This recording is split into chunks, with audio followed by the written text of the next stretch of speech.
Welcome to the Black Belt Business Podcast. My name is Matthew Brenner, and today I am with Ron Sell. Ron is the CEO and the CTO, the Chief Technology Officer of Spark, which is a software designed for martial arts schools who to help run their business. So, Ron, thank you so much for being on here today. It's a pleasure to be here, man. Thanks for having me. So I'm really excited because I met you personally about a year and change ago. And we may have met previously, but never really talked. And we got talking a little bit more at I think it was like the Relentless Yeah, conference and it summit. sure was. I talked to you and your wife. So it was really cool getting to meet you guys and talk to you. And wait, no, wait, was it your wife? Was she there? Yeah, No. she was Oh, she there. was there, she was there, okay, yeah, it was Yeah. her, okay, yeah. I was talking to her about allergies or something. Uh, anyway, that was a while ago. Um, and you have a really interesting story because you're a martial arts guy just like me and probably most of the people listening, but you eventually became like a software guy, right? Yeah. So, can you tell me a little bit about that, like how that like I know the story somewhat, but I know it's very much like you were down and down in the gutter, like really in tough times, and like completely transformed. So, can you tell us a little bit about how this all happened? Yeah. Have you ever seen that meme where it says what you think success looks like and then what it Yeah, really looks like? And yeah. or It's like a there's even like one a with a mountain, right? And you're like falling down a mountain and hanging on barely. I mean, that really is life, right? And so there's been so many ups and downs in my life, and which are truly blessings to me because it really created me into being someone pretty cool, I think. And but yeah. So I ran. I worked for my parents when I was like 14, 15, 16, 17, 18, 19 years old. Both of my parents are grandmasters. My dad has a statue in Korea in the Museum of Martial Arts, and wait, my he has a mom's like, statue of himself. yeah, yeah. I mean, he's a yeah, he sure does. Wow, I haven't that's been so over there cool. to see it. Shame on me. But Yeah. all the time, all throughout the year, I have people that visit Korea and they take a picture of my dad and send it to me. So it's pretty cool. But yeah, I mean, so I was raised in martial arts. I mean, I was raised in really amazing martial arts, and I was one of those kids that I think I was born in the dojo. You know what I mean? I mean, like I was there every day, 6, 7, 8 hours a day. And then when I became 14 or 15, I started teaching. I wouldn't say working because then you'd have to get paid. My parents weren't Yeah. paying me, but you know, but that sort of gave me, a great foundation, man. When it comes to business, I think if you can make it in the martial arts business, you could pretty much make it in any business. To be honest, it's there's so many skills that you have to master to really be amazing in the martial arts business, right? Communication, leadership, all of that stuff, and so that's kind of where I came from. And at age 19, I opened up my first school and failed miserably for the first couple of years. Like, my parents taught me the whole business, but then when I went off on my own, I figured I know more than they do, and Mhm. struggled through that whole thing. Learned some valuable lessons, did some crazy stuff, and actually went right back to what my parents taught me to do, and became pretty successful What again. kinda crazy stuff you talking about? Oh man, I changed my whole rank system to like 47 belts, and I mean, man, I did it all. You know what I So you mean? Like changed the curriculum, changed the change the system. whole curriculum to something different, and some of those things I kept. I thought they were very valuable, and other things I learned hard lessons. I think one of the coolest lessons was I wasn't afraid to just start over, Mm, and experiment and see what really works. Because my entire life, all I've cared about really is what produces results. You know what I mean? And so I would come up with a crazy idea like changing to 47 belts. I'm sure that's not how many I had, but it seems like it. yeah, And I would see if it works. And if it didn't work, I was not afraid to get rid of it. But and I think that's part of the success. I mean, even now in Spark, like it's like we try stuff all the time, every day, and it just doesn't work. And we're like, yeah, well, at least we know it doesn't work. We can move on to yeah. something else. We can try something else. Because all we really do care about is results. And but anyways, 19 opened my first school. I think 23 or 24 opened my second school, my second location. 27 or 28, I opened my third one. So I rapidly did pretty well for myself. And I was only like late 20s when all this happened, and I got bored, And so I'd sold all my schools. I literally sold my schools and like, what's next for me? I'm ready for the next thing. Who'd you sell them to? Like, who? Because people always say they wanna sell the martial arts school. Yeah. Not always, but I hear that sometimes, so I'm like, "Who's Yeah, gonna yeah, buy yeah. it?" And it's difficult to do, man. I mean, you have to have a staff that's willing to stay, and you have to have a staff that's well trained. And fortunately, because of my dad and mom's leadership role in my life, I knew how to create that. And so, yeah, I sold him. I sold him to Sergio von Schmeling, if you know that guy. Pretty Yeah. cool dude. That was back in the year 2000. That was a long Mhm. time ago, 2000.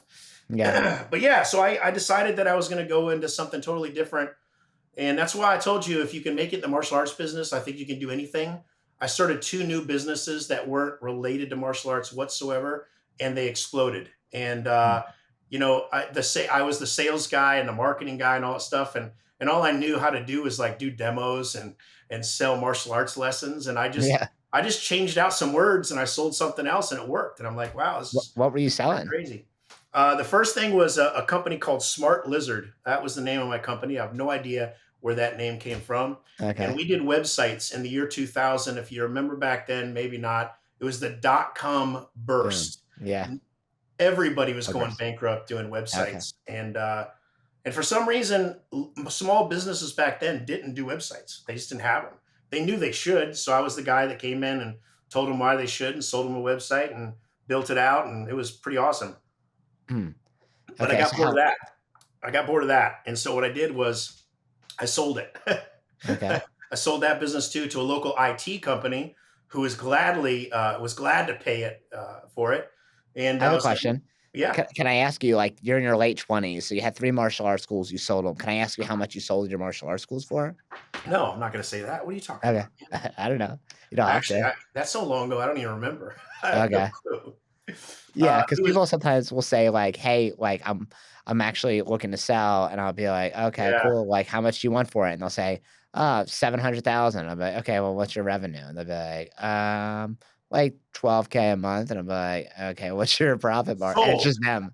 I'll Yeah, take it's like, it. Okay, good luck finding a buyer who's gonna buy Yeah. that." Yeah, I think that, I mean, I still don't have that figured out.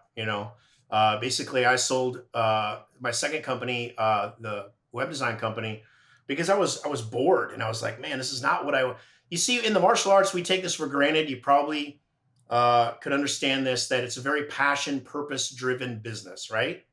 And so you're changing lives and you're helping people and you're respected in the community, and you're doing well in business. And then you sell that because the grass is greener. And then you realize, well, wait a minute, now I'm just selling widgets or websites. And there's no purpose in it. There was no passion in it.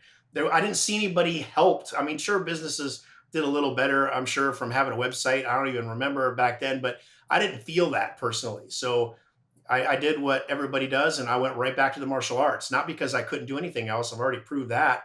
But it was more or less I just wanted to change lives, right? I wanted to impact students. I wanted the kid to come up that used to make D's and F's in school and see him making A's and B's again, right? I wanted to see Mhm, the shy kid become confident again. I mean, like mhm, I was masterful at creating a team that could transform lives, right? mhm. Inspire people to do something bigger with their lives. And so I came to Tampa. We're getting this long story, but Yeah, that's good, listen. I moved to Tampa, and I was like, you know what? I started business when I was 19 years old. Before that, I worked for my parents. I never had the college days, you're right. I never had the party days. I never had the hey, let's go out and have fun days because it was just like work my entire life. So I was like, I'm going to move to Tampa, a bigger city, has some really cool stuff here, great restaurants, clubs, blah blah blah, things to do. And I'm like, I'm going to go there. I'm going to open up a small karate school, and I'm going to enjoy my life, And what happened was something very different. I moved to Tampa. I opened up a martial arts school. Within the first 30 days, I had over 100 students enrolled. In like 6 or 7 months, I had almost 300 students, Wow. and I didn't have a staff. Like I was doing the mopping, and I was doing the mirror cleaning, and I was doing the sales and the intros, and I was doing the enrollments, and I was How doing did you everything. grow that fast? Like, how did you enroll that many people so quickly? I think once you get sales and marketing and that kind of stuff, and you do it so many times, like back when I owned three schools, it became easy, right? I mean, we knew we were changing lives, so all we had to do is get in front of enough people, letting them know the good news. Like, hey, if you join this, yes, these things will get better in your life. And I think once you believe that and you have confidence in that kind of stuff, I just think it becomes a lot easier. And I'm one of those guys. I'm one of those guys that feel like if you have a cure for something, then you need to tell the world about it, right? Like you need to let as many people as you know, because if not, you're a very selfish person. If you can help people, but you don't get out there and shout from the rooftops about that help, I mean, it's just a jerk move, I think, right? Yeah, you're doing people a disservice by not sharing. 100%. A lot of people are scared of sales and scared of because they're afraid of what people will think about them. I'm the opposite. I'm like, I'm a scared of what people will think about me if I could have helped them and I just turned a blind eye to them, right? Mm, So I think that was the biggest part of our success in moving to Tampa was I just really knew it. I was confident in it, and I just talked to a lot of people, business to business, door to door. Within the first couple of weeks, I knew all of uh, my neighbors, my fellow business owners. They were all invited to the school. They all had 1 month free passes to come in, so the whole school was packed. But I don't wait till the month is end to enroll them. It's typically the first or second night, yeah. and that's just how we did it. I mean, like we had 100 people that were all the managers' kids, the owners' kids that were all doing martial arts. So I was kind of the talk of the town for the first 6 months because everywhere you went, they talked about my school because and I'll tell you how I did it. I walked in with donuts, man. I'm Mm. like, hey, I'm Ron. I'm your new neighbor, and we're super excited to be here. Anything I can do for you, let me know. By the way, here's a thing of donuts. And I did that for like the first, pre-sales. I did that pre-sales before we even opened the door. Yeah. So I went to everyone, and then a couple days later, I'd go back and bring more donuts. And finally, they all appreciated the donuts, and I asked them. I said, "Hey, do you mind if I, give you some guest passes and let all your kids do martial arts with us? Be my guest. It's a month, and just anything I can do to help the community." And they took me up on it. We built that rapport, and they liked me, and I gave a lot of value, a lot of donuts. And then eventually, I asked them if they wanted to come in, and then a few months later, I said, "Hey, do you mind if I put this lead box in or these flyers here or whatever?" I mean, it was they were just open arms because I took the time to build that up. So I think there's a lot of value in that. A lot of people they're trying to go for the let's get people sold right now, and they forget that there's a relationship that needs to be built there. And we've always just known that. Even when we built Spark, the very first thing we did for a whole year was just help people. Like we didn't have a software built yet, so we couldn't ask for money. So for a full year, me and my partner Grandma Spark, all we did was help people. We did a whole bunch of videos. He still does it. He hasn't stopped. 6 years going now, right? He's still just giving away his everything that he can to help people. Because if you help enough people, they start liking you. If they start liking you, they might look at what you're offering, and if what you're offering is pretty good, they might try you out, right? So anyway, so we opened up and we got successful really quick, which was not my plan. My plan was to own a small school and go out and have a good time in Tampa. And so I found myself overwhelmed with all the tasks.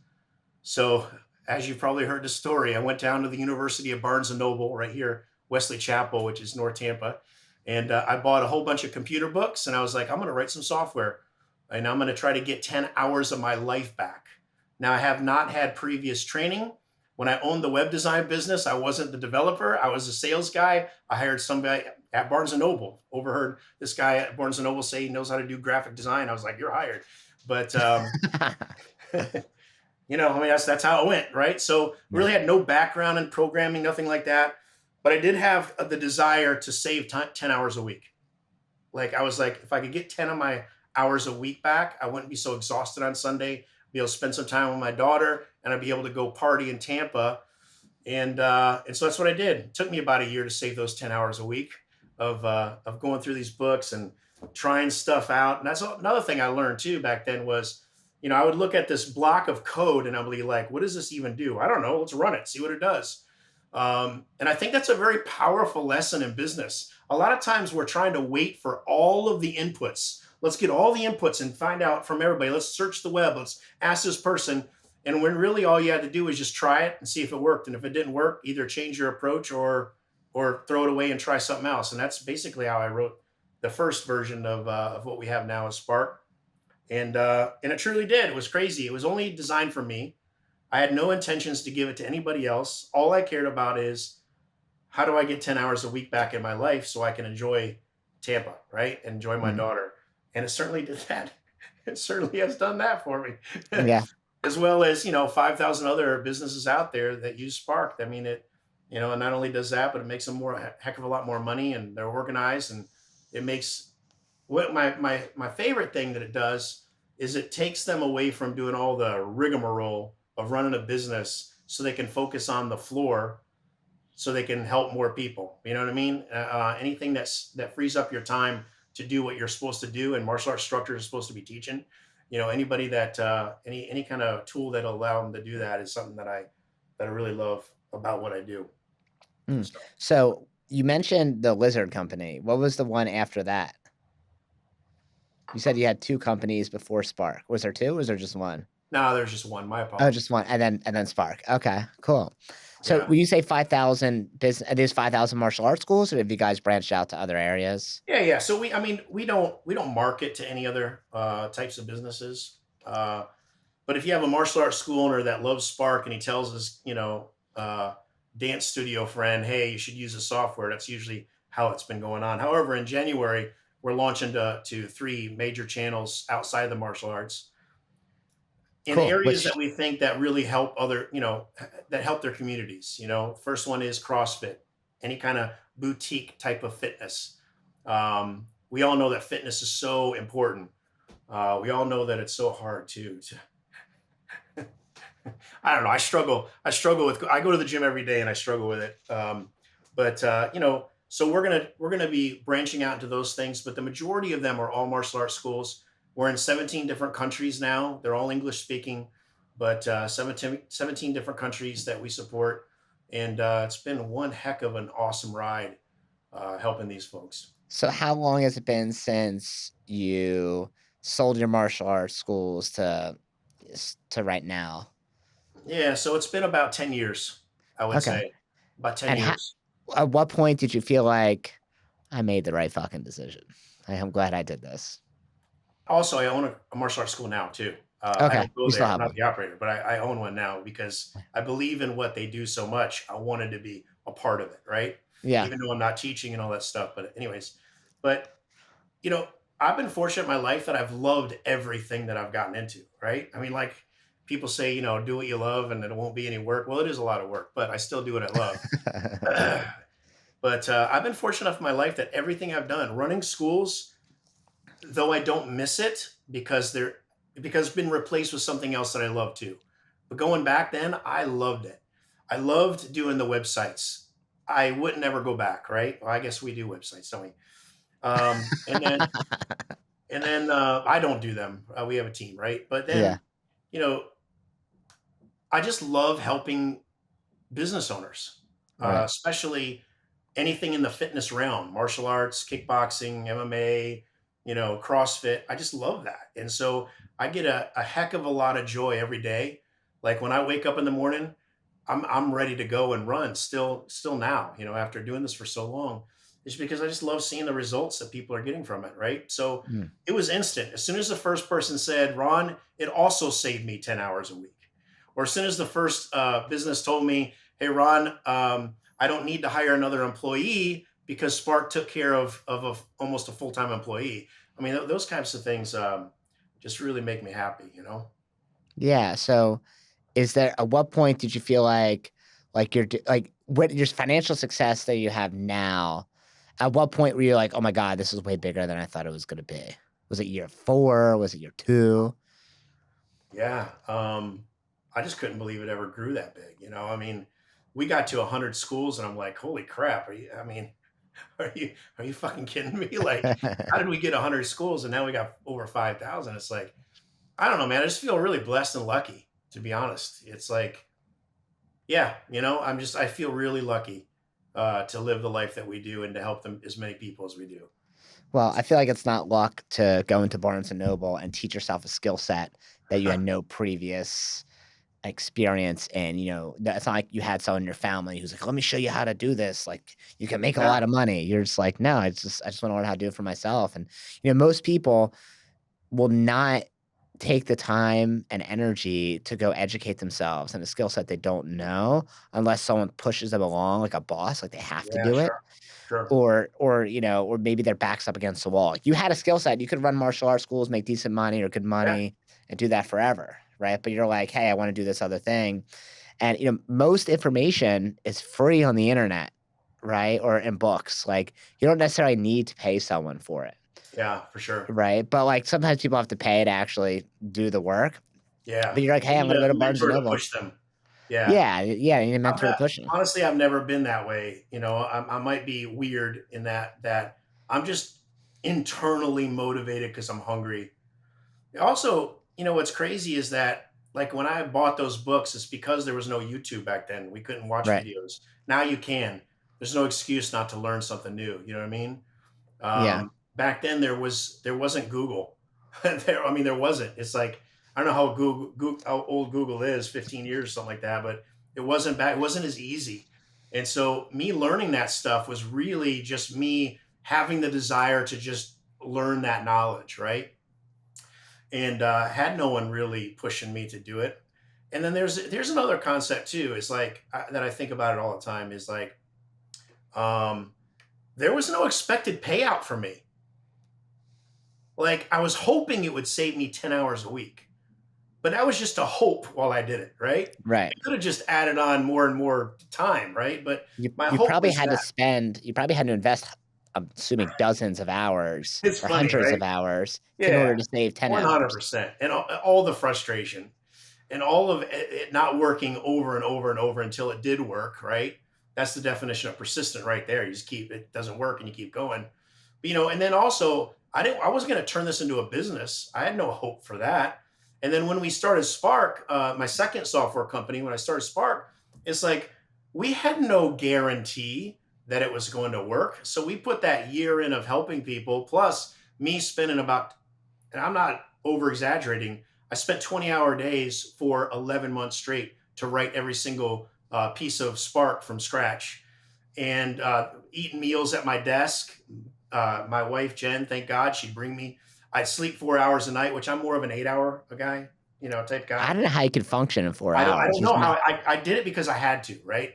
And but there was no, I didn't know if it was ever going to pay off. I just did the work with a whole lot of hope and confidence that I could really help a lot of people. You know what I mean? Mm. Which I think not a heck of a lot of people do. I'm struggling with this whole gym thing. I went back to the gym 3 months ago. I go every day because I've been sitting in a chair for too long, and I want to live long life for my kids. And so I'm pretty motivated with it. And you don't see much difference after a month or even 2 months. And but I'm thinking back to when I was doing the software. When I didn't have any expectations back then either. I'm just going to continue to do the work, and then just hope that it's all gonna work out. I think that's a big thing in business. A lot of people, they just don't stick it out long enough, or they don't have enough drive to get past the finish line. Right? Yeah, delayed gratification is probably the most important skill set. Like, Yeah. be able to do the work with seeing no results for an unreasonable amount of time.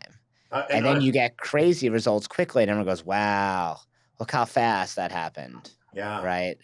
And for you right now, I feel like your next challenge is something we were talking about before we even hit record on the podcast, which is you're building a headquarters for Spark. yeah.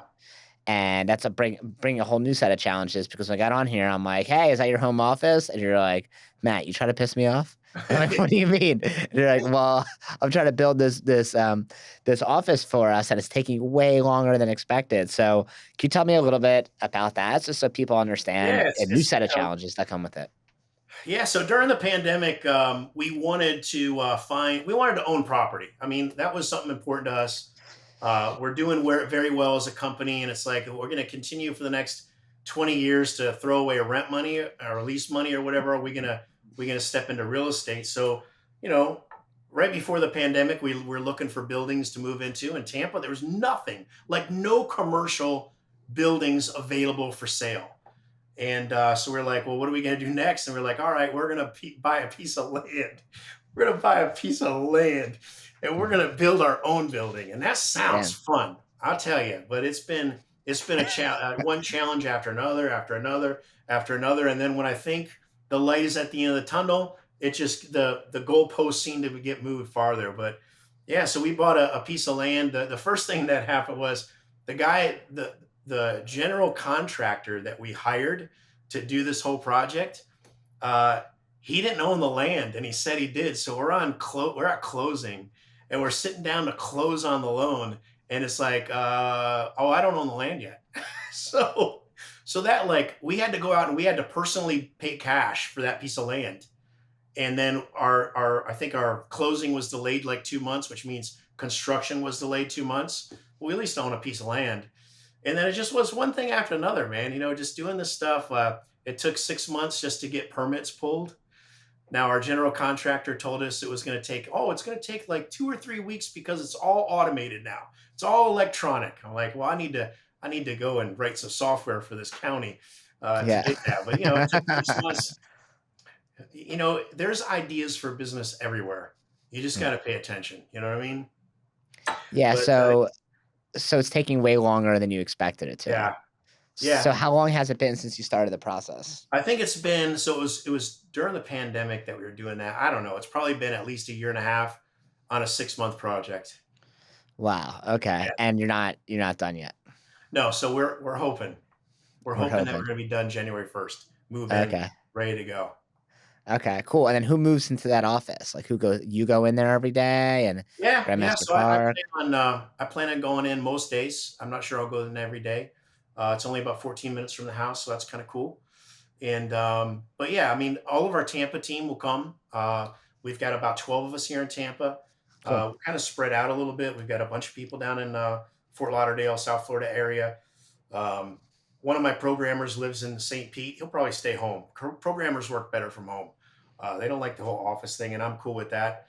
And then I have 2 people or 3 people in Canada that work for us. Hmm. So they're not coming, just the folks in Tampa. Okay, very cool, and who does all the designs for that kinda stuff? Like, do you hire someone to come in, make all the furniture or put order all Yeah, the so crap? we are hiring an internal decorator. Okay.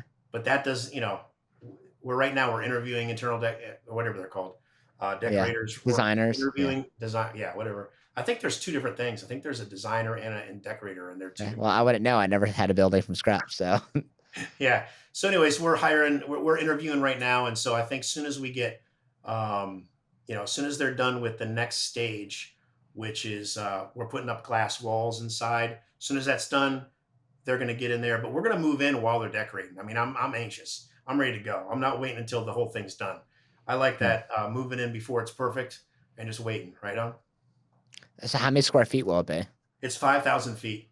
5,000 square Inside feet. there, which I'm excited about, 1,400 of the 5,000 feet is classroom space.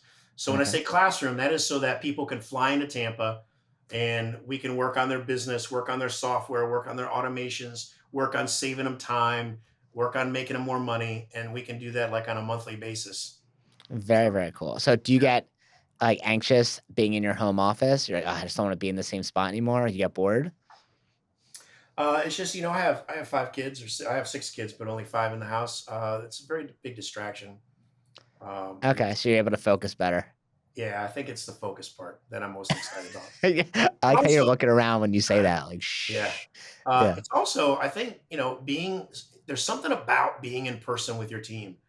There's something about getting together, talking together, brainstorming together. I think those things are powerful from a culture standpoint and from a growth standpoint. So I'm really excited about hanging out with my team on a more regular basis. That's really cool. The people that are actually live in Tampa, like, Right driving on. distance. Yeah. Are you gonna require them to come into the office, the people that are close enough to? Yeah, I'm pretty sure we're going to do that. Okay. Are they stoked about that? Like, "Oh, new cool office space?" Or they like, "Ah, They I'd rather tell me be at to my home." face, they tell me yes. It's your face. Okay, cool. So you mentioned earlier that, the gym has been a little bit of a struggle. So do you have, like, a trainer? Like, what do you do? Yeah. For So I weightlifting? hired, yeah, so I have a mentor. His name is Anthony Graff. I'm sure Mm, you may know who Anthony Graff is. So he's my mentor in this whole thing. And so every day he's telling me exactly what to do.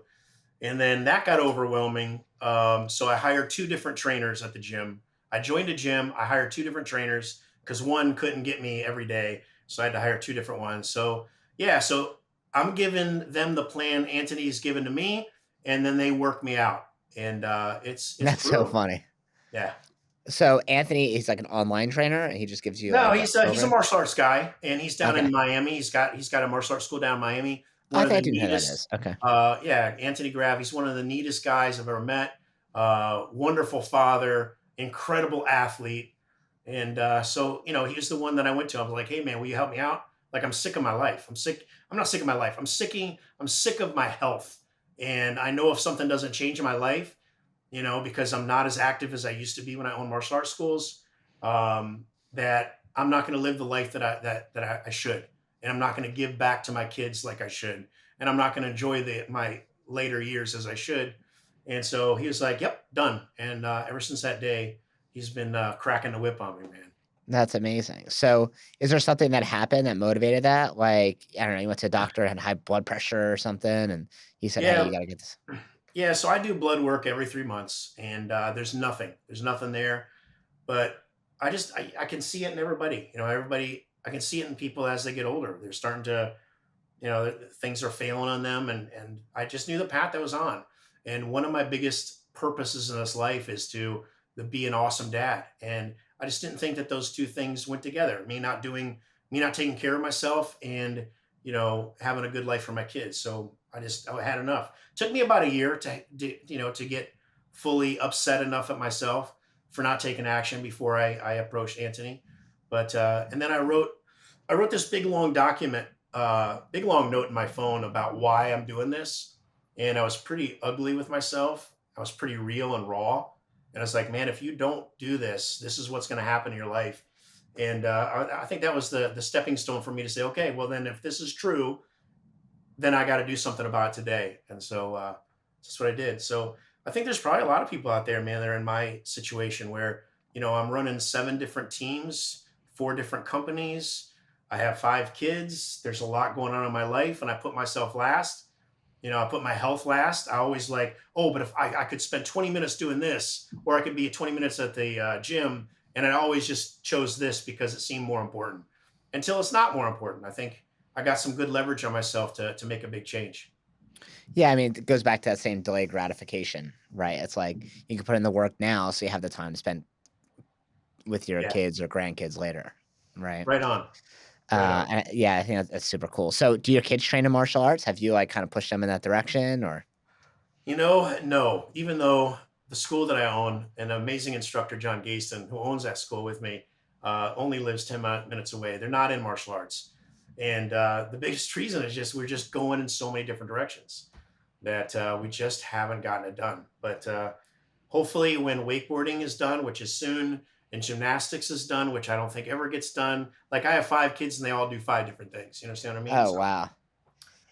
So I think I've seen some of the wakeboarding videos. That's like a Florida sport. I yeah, it feel like is. I don't know. I didn't have any friends growing up in Philadelphia. It's like, oh, I do wakeboarding. Like that would never ever happen.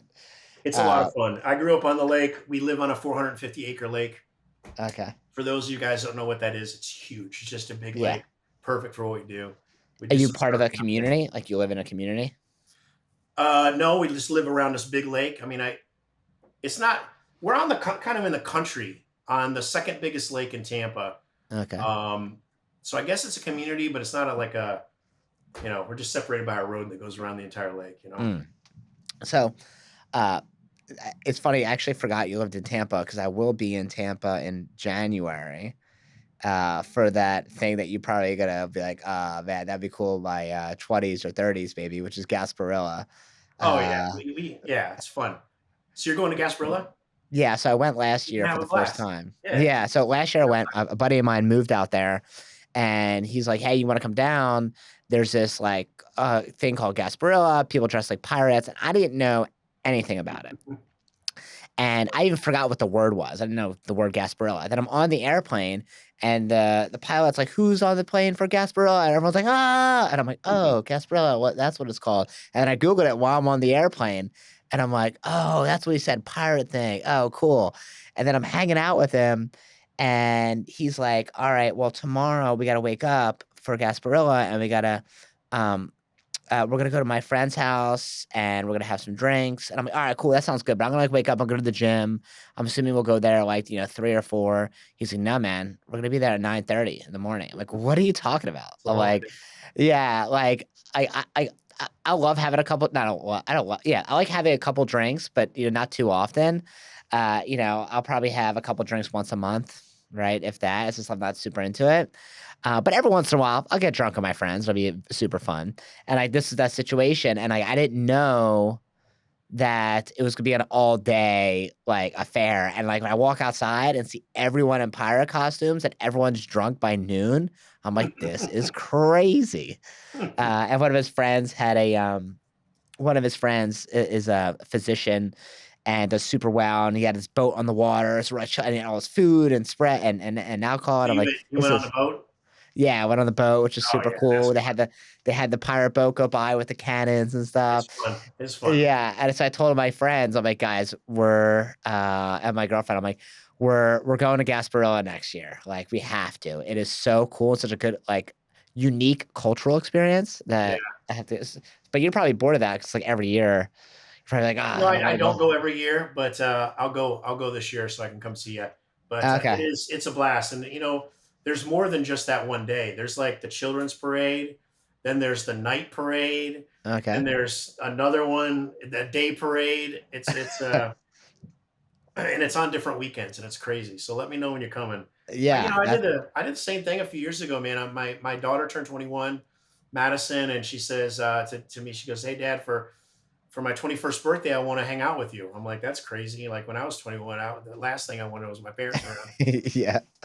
And Uh, so yeah. we went to Nashville for Ooh, the week, and it was really cool. My ex-wife, which is Madison's mom, and her husband went with us. We all stayed in this. My wife and Madison, and we all stayed in this big Airbnb in Nashville and just had the best time of our life. But on the plane, we found out that there was a singer-songwriter event called Tin Pan South, okay. and so I bought tickets while I was on the plane. And when we land, we went to this event, and that was 4 years ago. We're gonna go. We go every year. I've already got it booked. Going for a whole week and to go to this event, listen to some great music, singer songwriters. So it's just like that, man. You go to this event and you figure out, wow, where has this event been all my life? Going every year. Yeah. So what is it, like a music festival sort of thing or more of a Yeah, conference? so it's a singer-songwriter event. So everyone that's at the event, and it's for 5 straight days. There's 2 shows a night, there's 10 venues. So it's like 200 concerts basically. And everybody that's on stage times 4 people at each event, 4 songwriters. So all of these songwriters have written at least 10 number one songs that everybody sings, but you didn't know it was this person that wrote that song, Mm, right? And so what's cool about it is they get up on stage. There's 4 of them on stage. They all have acoustic guitars. There's only like 600 people in the audience, you know. And the first person goes, they do it. I think it's called a songwriters robin or round, songwriters round. Anyways, first person gets up there and they're like, "Hey, yeah, I wrote this song because whatever, tells a story about it." So now you're like, "Man, I always thought that song was something about something totally different, right?" yeah. So it's really cool to get the background and why the song was written, and they sing it. And a lot of these songwriters are way better than the artists that bought the song and sing it and got a number one off of it, right? One of So the these events we went to, all 4 of the people that are on stage, they all won American Idol 4 different years. So oh, now you got wow. the quality of these American Idol winners, but now they're songwriters in Nashville and they're writing songs for everybody, and that's their life. So it's really fun. It's So a now you cool go event. back every year with your daughter. I will for the as long as I shall live till I'm 90 Wow. something years old. I will That go back every year. that's so freaking cool. So now that obviously you have Spark, super Yeah. exciting, doing well financially. When you like first made like really good money, you're like, oh wow, this is freaking amazing. What did you buy? Was there something like, oh, I'm gonna get a boat, or what is the first like big purchase?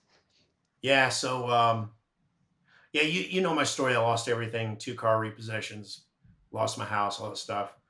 And so the very first thing that I bought was a Mercedes AMG GT63, Cool. and I still have it, and it's a race car, man. I love it. Yeah, that's awesome. So I've got what year is it? what year is it? Yeah, 2020. Yeah, 2020. Okay, yeah, cool. 2020. It's time to trade it in and I just don't want to. I don't know. I don't know what I would get next, so I I don't know. Is that your everyday car? I don't drive very much, but yeah, it's my Okay. everyday. Yeah, That's your everyday. Okay. All right, yeah, cool. And if you were to recommend to a new budding entrepreneur and say talk about, what books have been the most impactful in your life? If you had to pick 2, sure. which 2 would you choose? I don't know. I like this book called The Big Leap. I think it's a really cool book. Um, it really depends on where you are in your journey, right? I think The Big Leap is a really great book for everybody. Uh, my mentor Dan Martell, he just wrote a book called Buy Back Your Time. But I really do think that that's for someone that's along their journey a little bit farther. But if you are along your journey and you're feeling overwhelmed, I think that book is miraculous. It changed Mm, my life. Um, there you go. You said two. That's good. yeah. I, Okay, yeah, I'm that's great. You know, that book Relentless came out and I bought it and I never read it until last week. Someone told me that what I was talking about came out of the book, and I'm like, no, it came out of my head. But so I went and read the book Relentless this week. Yeah. And wow, what a great book that is, huh? Yeah, very cool. Yeah, Yeah, yeah, I read that book too. I don't honestly don't remember. I probably read it 4 years ago, maybe. I don't really remember it, but I definitely read it a while ago. yeah. Um, so was there a time where you felt like you were gonna quit and you're like, "All right, forget all this. Like, tell me about a time that happened and what turned it around?" Yeah, man, I think about quitting all the time. I just don't. There's been many times in my life, man, that I wanted to quit, and sometimes I quit for like an afternoon, or sometimes I quit for a day, and then I just get right back to it. You know what I mean? I mean, life is Mm, hard. It's not life is tough, and it's not easy, and things don't go your way, and people don't like you sometimes, and I mean, all of that's reality, and those types of things tend to make me want to quit. I just don't, right? I just cool. don't. Anytime you fail, I look at a failure. I look at failure a lot differently nowadays. I look at failure as necessary, like it's a necessary part of your life, right? I think it's your greatest teacher, um, and I think that it propels you to move forward, right? If you allow it to. So Mm, yeah, I mean, back when I lost everything, I almost quit, and I think I quit for 2 weeks. Mentally, I quit. Emotionally, I quit, and then I wrote myself another letter, and I do that. I write down my thoughts. I recorded a video, and it was just like, "Hey, I can't look at my kid in the face and say I quit." And so that was my motivation, my leverage, if you will, to mm, get off my butt and keep moving forward. mm. But yeah, that's a good question, man. I'm glad you asked it. Yeah, and, you know, this is a question I think I have more personally, is that so I'm 32 years old, right? I have no kids. I wanna have kids, so it's gotta happen pretty soon. And there's a lot of people I think like me, at least my generation, that like put that off for later. So how old were you when you had your first child? 27. 27. Okay. And if Yeah, you could do it again, would that be the age you'd have in like a perfect world? Would that be the age yeah, you'd have a child? Would you have it sooner or later? yeah. What an odd question, man. Yeah. What an odd Do you, question. I was thinking about I it would because I would change nothing in my life, man. Madison, who is now 22, going to be 23 in a few months, which I had when I was 27, I guess. Greatest thing that ever happened to me. My second, my third, fourth, fifth child. We're adopting a child right now, 7-year-old girl.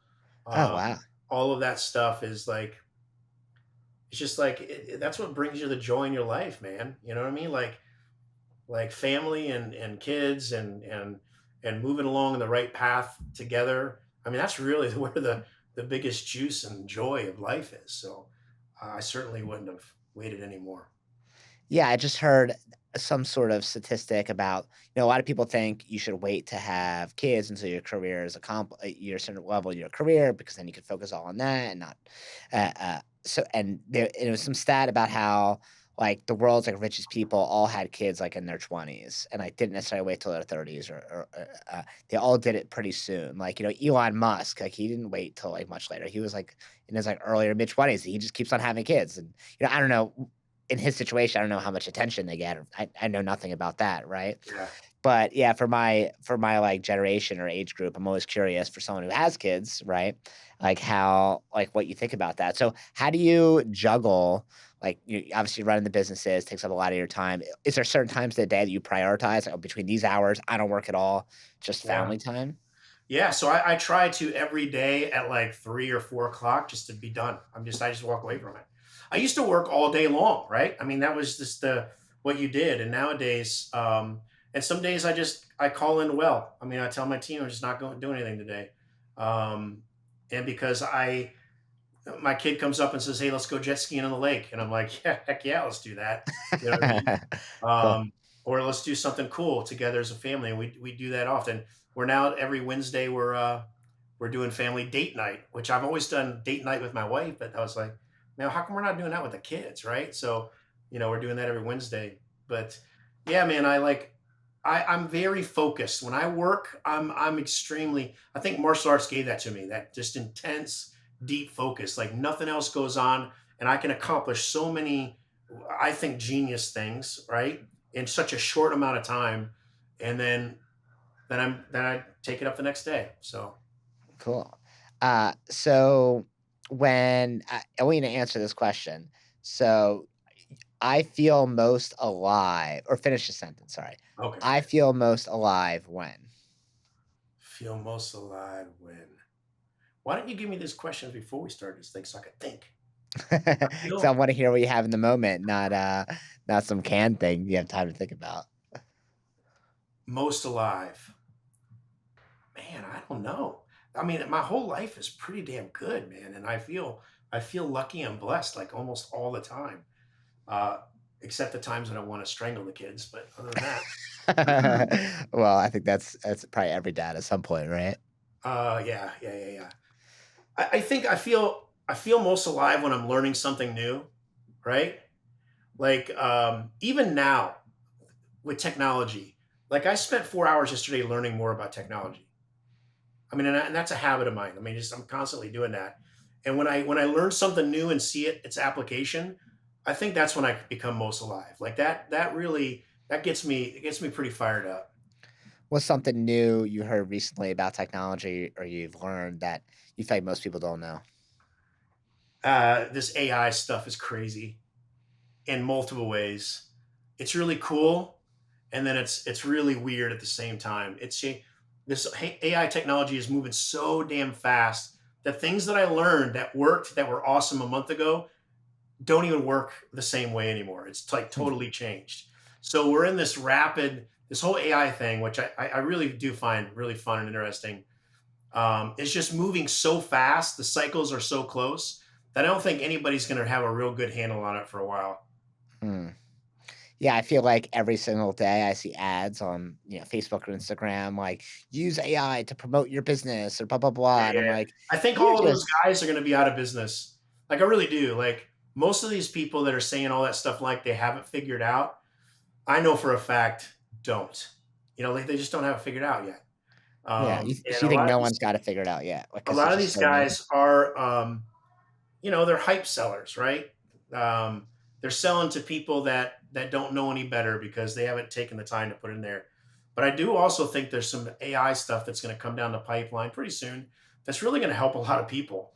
Already's helping me, and I just trying to figure out how to mold it a little bit more. I feel like I'm back in, starting that software company again, and the possibilities of things that are really going to help people. So Are you talking about help you like with your business or personal life or no, in business, man. I mean, there's some really cool things that AI can do already. That's not fluff. It's not like sizzle. It's just stuff that would take you if you manually did it. You know, all day, maybe even multiple days, and it can happen in just like 34 seconds. So I'm excited to get some of that stuff out. so what's your next big goal, like not for the business, but for you personally? Yeah, next big goal is really it's about my health right now, man. Like I'm not well, I guess I could be overweight, but it's like I don't feel like I'm like crazy obese, but that's really like the next year. Like I'm a long game player here. I really want to get myself back into incredible shape. I'm gonna run the turkey trot. Some guy Anthony got me signed up for that. Gonna run that. Never ran anything in my life, but I think that's gonna be one of my goals is to just like set some goals about things that I want to accomplish in the health. For my family, man, like we're already doing what we've always wanted to do, and that's been a heck of a lot of time together, doing really fun, cool things, taking some really cool trips. So continue that. The business though, business I'm excited about too, man. We're going to be doubling our got my dog here, sorry. We're going That's to all be good. doubling our efforts and our enrollments here over the next couple of years. So we're pretty excited about that too. Mm. Do you have, like, a really cool big trip planned for your family? Like, you're going Uh, somewhere cool? we were going to go to Utah in the middle of winter, and I've decided against that. So I'm not sure. Why? 'Cause too cold? Yeah, I'm a Florida boy, right? Okay. So what are you Yeah, thinking instead? we're gonna take the whole entire family to Park City, Utah. We shelved that, so I'm not sure. We're gonna replace that with some kind of cool trip, though. But you don't have it somewhere in mind yet. Not yet. Alright, another question that you're not gonna have any time to prepare for, but I wanna Okay, see what you come up with the bring it moment. on. Alright, what's the best gift you've ever received? And you can't say your kids All or right, what. this is crazy, right? This is crazy. It's in my wallet, and it probably cost about $4. Okay. But my daughter Madison, she she got this thing, and I know it just says to my dad, "Carry this card in your wallet to always remember you hold a special." I can't even read it. I can't read it. Okay, just like a really cool gift from your daughter about how special you are. That's awesome. What job would you not do even if you made $1,000,000 a month? What job would I not do even if I made $1,000,000 a Yeah, month? like, I would never work in this job or area. It's just something you hate. There's like a million things that I wouldn't do if I had $1,000,000 a month. That I'm currently doing? No, no, no, not Okay. your current job, like, what's a Just job, like, maybe, I don't know, working as, I don't know, cleaning, I don't know, you have no money, but you could make $1,000,000 a month, but it's not worth it to you to do this job because it's so terrible. yeah, yeah, yeah. I would think any physical labor outside in the Florida sun, man. I can't do it. Even though you're a Florida boy, it's just like being out there would be I too have to tough? use my brain, man, to make money. Okay. Alright, cool. And, let's see if I have another good one here for you. Uh, so tell me about a time when, or sorry, so how do you keep your business relationships healthy? So we talked about, like, your family, right? Yeah, And the sure. kid, you have date night with the wife, date night with the Yeah. kids now. What about with, your business partners? Yeah, absolutely. So, um, me and Chung Park, we talk every day, sometimes all day long, which is sometimes too much, and it's annoying. We do. But we keep that relationship, right? Yeah. Um, with my other partners, we have a weekly meeting that we all get on Zoom and we all just start talking together, or maybe it's Google Meets. I'm not sure. I just click the thing in my calendar and we join, right? Yeah. But that's what we do every week. We sit down and we talk about where we went, where we are going, and the first 10 minutes is usually us talking about crazy stuff that's happening in our lives and our families. So I think that's super important, man. The communication and talking together, and I like the whole Zoom thing because my business partners, one's in Oregon and two are down in South Florida, and I'm here, and I think that Zoom thing's really helped out. Can keep that connection alive. Very cool. And do you have, like, a certain agenda you talk about, or you just talk like, shoot the shit? Yeah, no agenda whatsoever. Yeah, we Mm, we like it conversational and just as if we were showing up in the office together. Alright, last one. What's something that people don't know about you? So I used to go to prisons when I was a teenager and get a microphone and speak to prisoners, and then we would go to uh, like halfway houses for kids Okay. and we'd speak to the kids. And that's really where I started understanding giving back to people, right? Mm, That couldn't possibly do anything for you, and how much joy you got from that. But yeah, that was a lot of fun. We used to go to inner cities and do the same thing. My mom and dad really had a heart for people. I mm. think that's where maybe I got it from. And so we would do the craziest stuff, man. Just like, hey, there's the inner city. Let's just go out there and do martial arts and see if we can grab a crowd, and then let's talk to them about good stuff, positive, happy stuff that their lives can get changed, hopefully. So yeah, we did a lot of that kind of stuff. Went to a maximum security prison here in Florida. Uh, talk to the prisoners. But I think that was what a good joy and what a good lesson I learned when I was just a teenager. Yeah, I think that's so awesome, be able to give to someone who you know cannot give anything back for you, like, completely 100%. selfless. Yes, Once a sir. month, I like to, in, like, a similar, I guess, fashion, different, but I'll buy a meal for someone I don't know randomly. Yeah. So if I'll be it doesn't matter, I'll be in line at Chipotle or something, and I'll be like, "Hey, just put whatever this guy's person or this couple or this kid or whatever on my card, and don't tell them I know that like, I don't know them, but don't tell them until I leave because I don't want them coming up and talking to me and thanking me. Just say, 'Have a great day,' and it's just a random gift from a stranger, and that's it." Yeah. And it feels so good. I get in the car, I'm all jittery, sometimes be looking in the window, like, just seeing their faces, like and they're gonna tell every single person that day, "Hey, guess what? Some random person bought me food today," right? I really like doing it if I'm at like I used to go to like a diner with my parents and I'd see other people, eating. And it was like one of those diners where you go up and pay afterwards. So it'd be really easy. I could just go to the diner. I'd see like, an older couple, right? And I would just pay for their meal. And I always, and it's not even a lot of money. We're talking about like 25 bucks or something. Sure. And it was just like such a cool, good feeling for me. Right.